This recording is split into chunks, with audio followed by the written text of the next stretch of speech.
ሰላም ጤና ይስጥልኝ ውድ የሸገር ጆርናል ተከታታዮች፣ ዛሬ ጥቅምት 10 2018 ዓ.ም በዛሬው መረጃ ሰዓታችን ከፍተኛ የህወሓት ጀነራሎች ትዕዛዝ የሚቀበሉት ከኤርትራው ጀነራል ፊሊጶስ ነው ስለመባሉ፣ ስዊዘርላንድ እርዳታዋን ስታቋርጥ የኤርትራ መንግስት ከፍተኛ የኢኮኖሚያዊ ቀውስ ውስጥ ስለመግባቱ፣ የአሜሪካው ዲፕሎማት ቲቦር ናጂ ኢትዮጵያን ያስደሰተ ግብጽን ያስቆጣ መልእክት ስለማስተላለፋቸው፣ ታላቁ የሃይማኖት አባት ተቀዳሚ ሙፍቲ ሀጂ ኡመር ኢድሪስ ከዚህ ዓለም በሞት ስለመለየታቸው፣ እነዚህንና ሌሎች ዝርዝር መረጃዎችን እናደርሳችኋለን። አብራችሁን ቆዩ።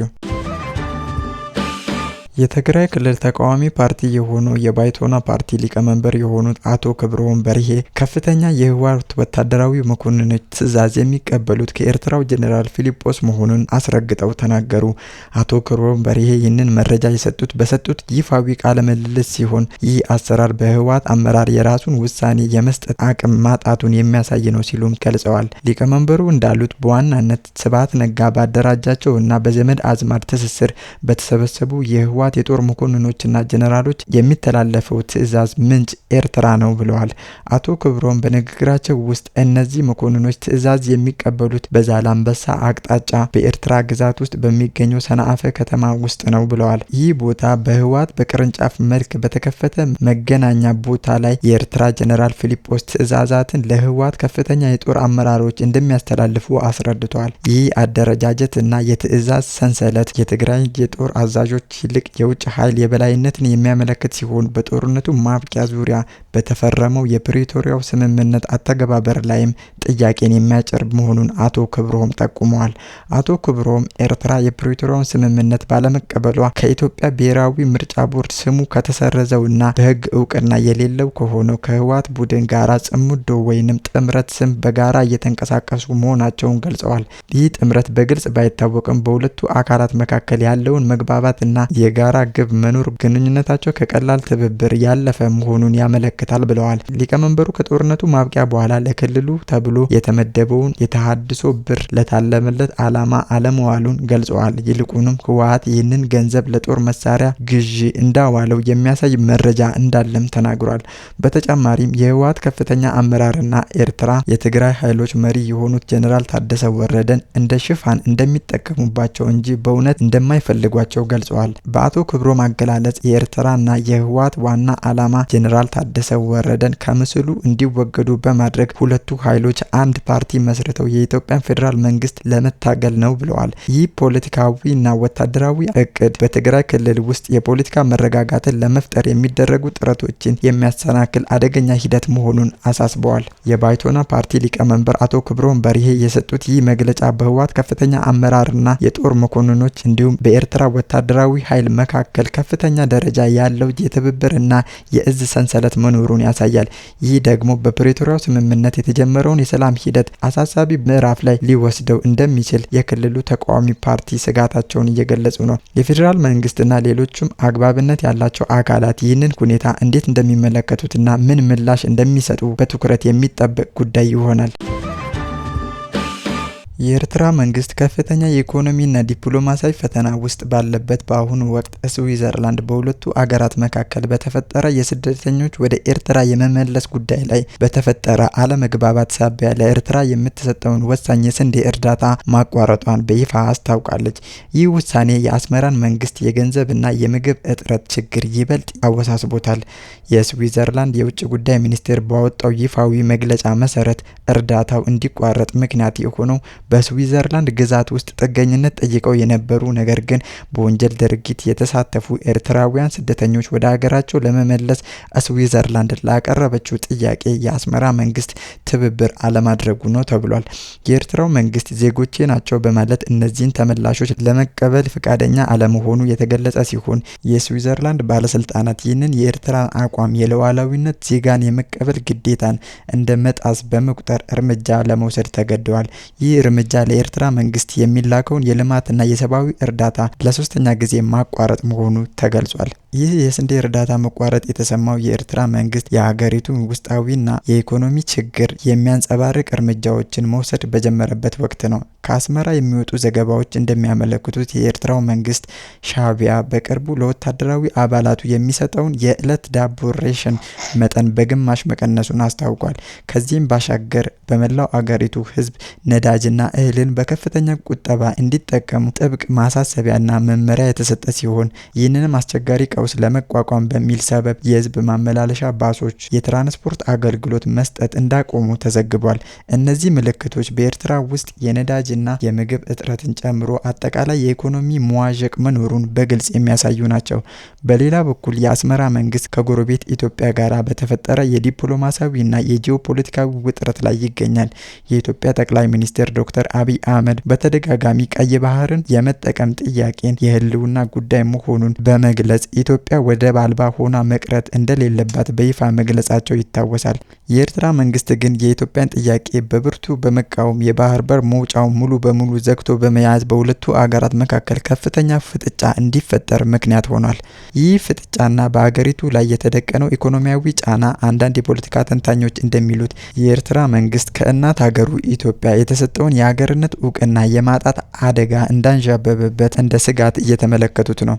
ሉዓላዊነቱን ለማስከበርና የውስጥ ቀውሶችን ለመቆጣጠር ከፍተኛ ፈተና ውስጥ መሆኑን የሚያሳዩ እነዚህ መረጃዎች በቀጠናው ሰላምና የጸጥታ ሁኔታ ላይ ያላቸው እንድምታ ከፍተኛ እንደሆነ መረጃዎች ያመለክታሉ። የአስመራ መንግስት በስዊዘርላንድ ውሳኔ ላይ እስካሁን ድረስ ምንም አይነት ይፋዊ ዝርዝር ምላሽ አልሰጠም። በአሜሪካ የውጭ ጉዳይ መስሪያ ቤት ታዋቂው ዲፕሎማት አምባሳደር ቲቦር ናጂ በቅርቡ በማህበራዊ ትስስር ገጻቸው ኤክስ ላይ ባሰፈሩት መልእክት በታላቁ የኢትዮጵያ ህዳሴ ግድብ ዙሪያ ግብጽ የምትከተለውን አካሄድ በመተቸት ከኢትዮጵያ ጋር ወደ ገንቢና ቴክኒካዊ ድርድር እንድትገባ ጥሪ አቀረቡ። የቀድሞ የአፍሪካ ጉዳዮች ረዳት የውጭ ጉዳይ ሚኒስቴር የነበሩት አምባሳደር ቲቦር ናጂ በግል ልምዳቸው ኢትዮጵያውያን በሚገባ እንደሚያውቋቸው በመግለጽ የኢትዮጵያን ጠንካራ አቋምና የብሔርተኝነት ስሜት አጉልተው አሳይተዋል። አምባሳደር ናጂ በግል ማህበራዊ ትስስር ገጻቸው ላይ ባሰፈሩት ጽሑፍ ግብጽን በቀጥታ በመጥቀስ ግብጽ የፖለቲካዊ ድራማውን ወደ ጎን በመተው በአባይ ወንዝ ላይ በተገነባው የታላቁ የህዳሴ ግድብ ዙሪያ ከኢትዮጵያ ጋር ሙያዊ በሆነ መንገድ የቴክኒክ ድርድር እንድታደርግ አሳስበዋል። ይህ አስተያየት የካይሮ ግድቡ ዙሪያ የሚዲያና የፖለቲካ ዘመቻ አካሄድን የሚነቅፍ ነው። አምባሳደሩ አክለውም የዛሬ ተጨባጭ እውነታን ተቀብለው ወደ ድርድር ለመግባት ጊዜው አሁን ነው ሲሉ መልእክታቸውን አስተላልፈዋል። ይህ አባባል የኢትዮጵያ ህዳሴ ግድብ እውን መሆኑን የተጠናቀቀ ፕሮጀክት መሆኑን ግብጽ መቀበል እንዳለባት የሚያመለክት ዲፕሎማቲክ ጫና ነው። በተለይም አምባሳደር ናጂ አስተያየት ከፍተኛ ትኩረት የሳበው ኢትዮጵያውያንን በተመለከተ ያስተላለፉት አገላለጽ ነው። ዲፕሎማቱ ለዓመታት በአፍሪካ ቀንድና በኢትዮጵያ ጉዳይ ላይ በዲፕሎማትነት የሰሩ መሆናቸውን በመጥቀስ በግል ልምዴ እንደተረዳሁት ኢትዮጵያውያን ፍርሃት የሌለባቸውና በተገፉ ቁጥር የበለጠ የሚጀግኑ ናቸው ሲሉ አስተያየታቸውን ገልጸዋል። ይህ አባባል በህዳሴ ግድብ ዙሪያ ኢትዮጵያ ከዓመታት በፊት የአባይ ወንዝን የመጠቀም መብቷን ለማስከበር በተነሳችበት ወቅትና በተለያዩ ጊዜያት የደረሰባትን የውጭ ጫና በጽናት መቋቋሟን የሚመሰክር ነው። ኢትዮጵያ ግድቡን በብሔራዊ ንቅናቄና በህዝባዊ ገንዘብ ድጋፍ ያለምንም የውጭ ብድር መገንባቷ የዜጎቿን ቁርጠኝነትና የጋራ ግብ የማሳካት ችሎታን እንደሚያሳይ ዓለም አቀፍ ተንታኞች ይገልጻሉ። የአምባሳደር ቲቦር ናጂ መልእክት ለግድቡ ድርድር ሂደት አዲስ ፋይዳ የሚሰጥ ነው።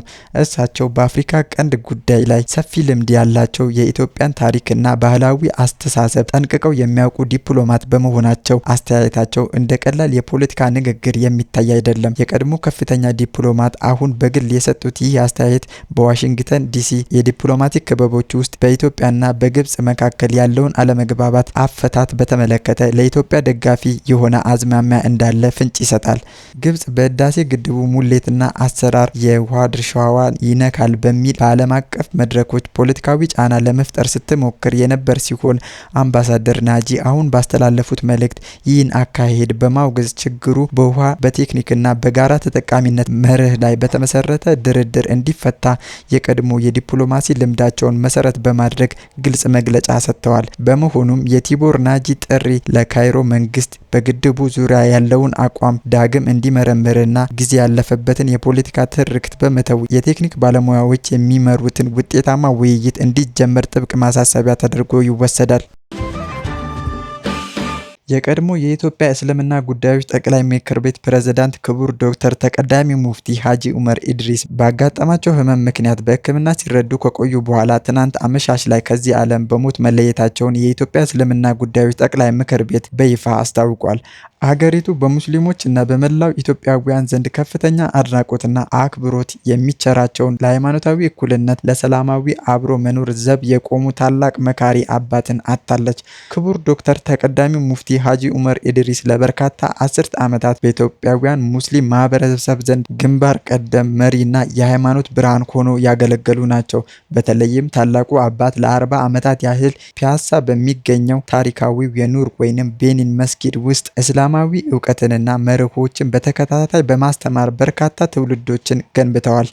ሙፍቲ ሀጂ ኡመር ኢድሪስ በኢትዮጵያ የሃይማኖት መከባበር፣ መቻቻል እንዲጠናከር ከፍተኛ ድርሻ የነበራቸው ሲሆን በሀገሪቱ ውስጥ ለሚገኙ የዘመናት የእስልምናና የክርስትና ተከታዮች አብሮ መኖር እንደ ታላቅ ድልድይ ሆነው አገልግለዋል። የሀገር ሽማግሌነታቸው ለኢትዮጵያ ብሔራዊ አንድነትና ለሕዝቦች ፍቅር የሰጡት ትኩረት በእጅጉ የሚወሳ ነው። የኢትዮጵያ እስልምና ጉዳዮች ጠቅላይ ምክር ቤት እንዳስታወቀው የታላቁ አባት ተቀዳሚ ሙፍቲ ሀጂ ኡመር ኢድሪስ የቀብር ስነ ስርዓት በከፍተኛ የመንግስት ኃላፊዎችና የሃይማኖት አባቶች በሺዎች የሚቆጠሩ የእምነቱ ተከታዮች ተሳትፎ በዛሬው ዕለት ሰኞ ተፈጽሟል። የኢትዮጵያ ኦርቶዶክስ ተዋሕዶ ቤተ ክርስቲያን ፓትርያርክ ብፁዕ ወቅዱስ አቡነ ማትያስ ቀዳማዊ ፓትርያርክ ርዕሰ ሊቃነ ጳጳሳት ዘኢትዮጵያ ሊቀ ጳጳስ ዘአክሱም ወእጨጌ ዘመንበረ ተክለ ሃይማኖት በተቀዳሚ ሙፍቲ ሀጂ ኡመር ኢድሪስ እረፍት የተሰማቸውን ጥልቅ ሐዘን ገልጸዋል። የፓትርያርኩ መግለጫ ታላቁ አባት ለኢትዮጵያ የነበራቸውን ልዩ አስተዋጽኦ የሚያጎላ ነበር። በሐዘን መግለጫቸው ላይ እግዚአብሔር በየዘመናቱ ሀገርን ያለ መካሪ፣ ሕዝብን ያለ ዘካሪ አይተውም ካሉ በኋላ ለዚህ ምስክሩ ታላቅ አረጋዊ፣ የበሰለ አእምሮ ባለቤት፣ አገርን የሚወዱ፣ ሕዝባቸውን የሚያከብሩ፣ የተጠቁት ወዳጅ፣ የትውልድ አባት የሆኑ የክቡር ዶክተር ተቀዳሚ ሙፍቲ ሀጂ ኡመር ኢድሪስ ነበሩ በማለት የሙፍቲን ማንነት መስክረዋል።